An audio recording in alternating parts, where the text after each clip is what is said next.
Good afternoon friends, সকলকে অনেকদিন পর চলে আসলাম ব্লকে। বাড়ি গেছিলাম, সেভাবে ব্লগ করা হচ্ছিল না। তো এখন আছি কতুলপুরে, অনেক ভালোবাসা মানুষের সঙ্গে দেখা হয়ে গেছে। আছি শ্যামদার সঙ্গে এসেছি। তো এই দেখো শ্যামদার কাহিনিটা দেখো। শ্যামদা কি পড়েছো গো এটা? আমি হ্যাপি। শ্যামদা বলছে হ্যাপি আছি, আমাদের সবগুলো বন্ধু বান্ধব স্টাফ। তো এটা হচ্ছে লোডার দা, তোমরা অনেকেই চেনো দাদাকে। হ্যাঁ, তো এখন আছি কতুলপুরে। আর অনেক প্রায় 15-16 দিন বাড়িতে ছিলাম আর ব্লগ করা হয়নি। তো আজকে চলে এলাম শ্যামদার সঙ্গে ঘুরতে। এই যে সাথে সব আছে, এই যে বন্ধু বান্ধব সব, এগুলো সব বন্ধু বান্ধব স্টাফ। এটা একটা আছে, এই দেখো, মানে সবাই আমাকে সাপোর্ট করে। তোমরাও সাপোর্ট করো যাতে আরও একটু বড় হতে পারি তোমাদের ভালোবাসায়।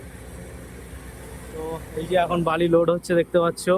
আর ওপরে এই দেখো খাঁচাটা দেওয়া হয়েছে, কারণ হচ্ছে যাতে ছোট ছোট মাটি না যায়, যাতে বালিতে যাতে ভালো হয়, তার কারণের জন্য। মানে সমস্ত মানে মাটি যদি থাকে তো পুরো পড়ে যায়। এই দেখো দেখতেই পাবে মাটি গড়িয়ে গড়িয়ে গড়িয়ে গড়িয়ে পড়বে। আমাদের দেখাচ্ছি, মানে এই ধরো জল থেকে এই মালটা উঠছে।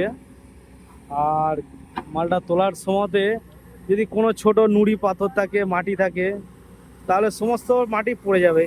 এই যে মাটি পড়ে আছে দেখছো, মানে সমস্ত রকম মাটি পড়ে যাবে। মানে ওপরে বালি একদম ফ্রেশ বালি থাকে। তো আর এই আমাদের শ্যামদা লোড করে।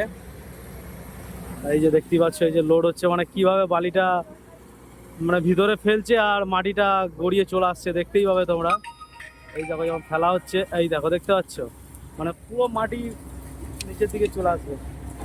তো আজ থেকে আবার নতুন ব্লগ তোমাদের কাছে আসতে থাকবে, কারণ যত সমস্যা ছিল তার কারণের জন্য আমি বাড়িতে গিয়ে ব্লগ সেভাবে করতে পারিনি, রিলস হয়েছে। তো এগুলো সব ভালোবাসার মানুষদের সঙ্গে দেখা, তো এসে একটা ছোট্ট একটা ব্লগ করে নিলাম। চলো আবার নেক্সট ব্লগে দেখা হচ্ছে।